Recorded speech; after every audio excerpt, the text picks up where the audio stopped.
Namastê. Provavelmente você já tem ouvido falar dessa palavra.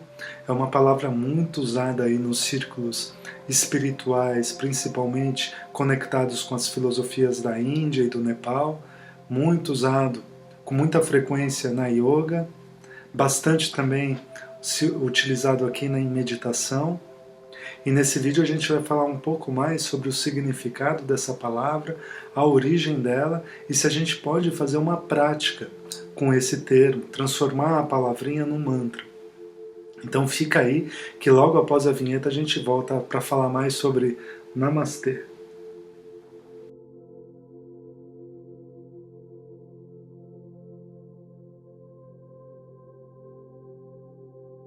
Olá, eu sou o Davi Kittner aqui do canal Pra Meditar, lá no Instagram Meditation Seed, e hoje a gente vai falar mais sobre Namastê. Namastê é uma palavra que tem origem no sânscrito. O sânscrito hoje é uma língua morta, é uma língua aí que tem uma origem antiquíssima, que a gente não consegue precisar direito qual é a origem dela, é uma língua milenar. Se conecta muito a origem do sânscrito ao povo ariano, né? E principalmente aqueles que vieram da Ásia Central e se estabeleceram depois ali na região da Índia e do Nepal. Então a gente vê aí, embora a presença do sânscrito hoje seja reservada a uma liturgia mais próxima do hinduísmo, do jainismo ou mesmo de alguns textos do budismo, e mesmo o budismo da região das montanhas do Himalaia, o budismo tibetano, muitas palavras em sânscrito ainda são utilizadas nesse tipo de budismo, ela não é um idioma que se conversa comumente na Índia, apesar de fazer parte de um dos 23 tipos de línguas oficiais ou idiomas oficiais da Índia. Então a gente tem uma relação que, apesar de ser um idioma morto, ele ainda faz parte, né, ali do catálogo dos idiomas falados na Índia. Então, qual que é a origem da palavra Namastê? Namastê tem a raiz em Namas, que também faz parte do sânscrito, que significa saudação ou reverência. Mas qual que é a raiz da palavrinha Namas? É Nam. Nam significa curvar-se ou inclinar-se. E quando a gente divide isso, Namas, Nam, faltou a palavrinha T. T é como se fosse um pronome, que é para você, de mim para você. Então o que acontece aí? A gente tem, se a gente for traduzir ao pé da letra, a gente teria uma saudação no sentido de eu me inclino ou me reverencio a você. De uma forma geral, se a gente for pensar isso independentemente de religião ou filosofia, a gente percebe que isso é um cumprimento cultural mesmo, né? Você vê que cada cultura tem a sua forma de cumprimento, as pessoas se cumprimentam de algum jeito específico, né? Um aperto de mão, um beijo. Em algumas cidades, por exemplo, aqui no Brasil, se beija uma vez, se beija duas, às vezes se beija 3 vezes, dependendo da época também. Esse tipo de cumprimento varia. Por exemplo, a gente percebe na adolescência. Quem já foi adolescente ou quem ainda está na adolescência, ou está passando por esse momento aí para a juventude, percebe quantos cumprimentos diferentes que a gente pode fazer ou já fez contra as pessoas. Por exemplo, a forma de dar as mãos assim, ou fazer algo assim. Existem várias formas aí de se cumprimentar. Então a gente percebe que o Namastê é uma saudação presente na cultura indiana e na cultura nepalesa, independentemente de religião. O significado da palavra em si é independente de religião ou espiritualidade. Apesar dela fazer parte como origem do sânscrito, que está muito presente aí em qualquer tipo de religião ancestral da Índia, né? Principalmente aí do hinduísmo e do jainismo e do budismo, como a gente mesmo falou. O que acontece é que quando a gente traz isso para a espiritualidade, e a cultura indiana está muito ligada à espiritualidade, a gente coloca uma metáfora ou um elemento a mais que abra o significado dessa palavra. Então, quando a gente se inclina a uma outra pessoa, a gente reverencia outra pessoa, é como se a gente estivesse nos colocando em primeiro lugar no mesmo plano. A gente está falando em compaixão. Então, compaixão não há níveis diferentes. Diferentemente de algum tipo de conceito que a gente possa ter da compaixão aqui no Ocidente, no sentido de eu vou ajudar o outro precisa de ajuda, então eu fiz um julgamento moral em mim e eu vou ajudá-lo ou ajudá-lo. Nesse sentido, quando a gente fala da filosofia ou da espiritualidade hinduísta ou budista ou mesmo jainista, a gente coloca no mesmo plano. Eu e você somos iguais, estamos no mesmo plano. E a gente está falando isso independentemente das castas sociais da Índia. Isso é uma outra discussão. Então a gente não está mais falando de sociologia, a gente está falando agora de espiritualidade. Nesse sentido da espiritualidade, quando a gente faz essa inclinação ou essa reverência, a gente está se colocando de uma forma compassiva no mesmo nível. Então, nesse sentido, também não existe quem está melhor ou quem está pior. E quando a gente faz essa reverência, a gente está falando de uma reverência além da nossa personalidade e além da nossa casca. Quando a gente fala de casca, a gente está falando dos rótulos que a gente possa ter.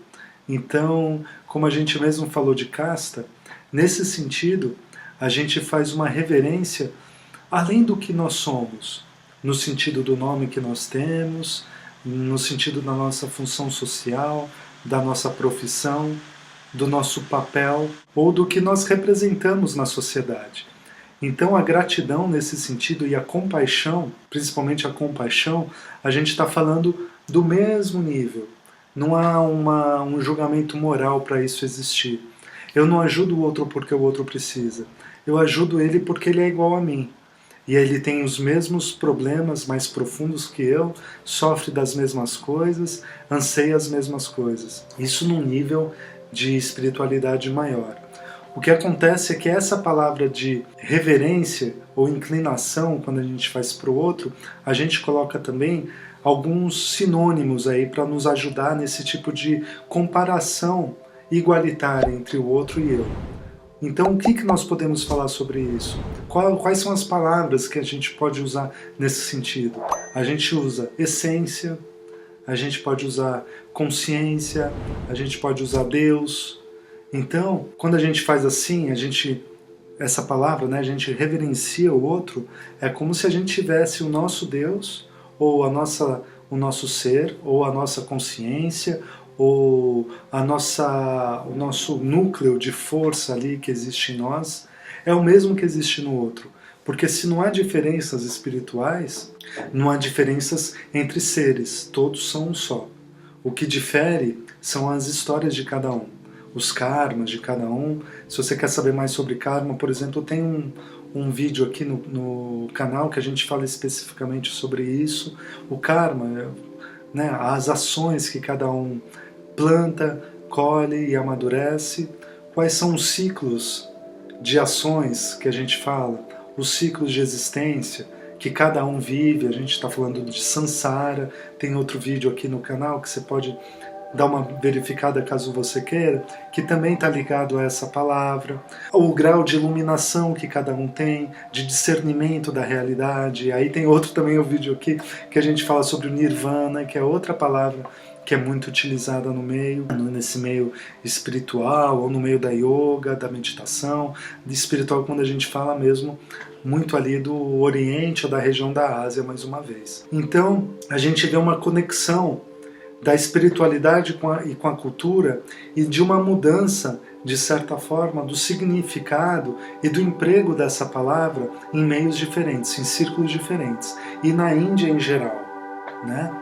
Então, a gente vê aí, como a gente já falou em outros vídeos também, uma transformação que muitas vezes a palavra tem no decorrer da história e no decorrer do desenvolvimento cultural de uma nação, de um país, de um vilarejo, de um grupo humano que se reúne e passa um tempo aí na história, né? É como que a gente pode fazer uma meditação sobre isso? Um jeito muito fácil é a gente empregar essa palavrinha e o gesto que se faz na Índia, que é um gesto de unir as mãos, que é um gesto muito parecido com o que a gente se utiliza aqui no Ocidente, que parece que a gente está fazendo uma oração ou rezando, né? E a gente reverencia o Namastê, quando a gente quer fazer um exercício ou uma meditação de compaixão.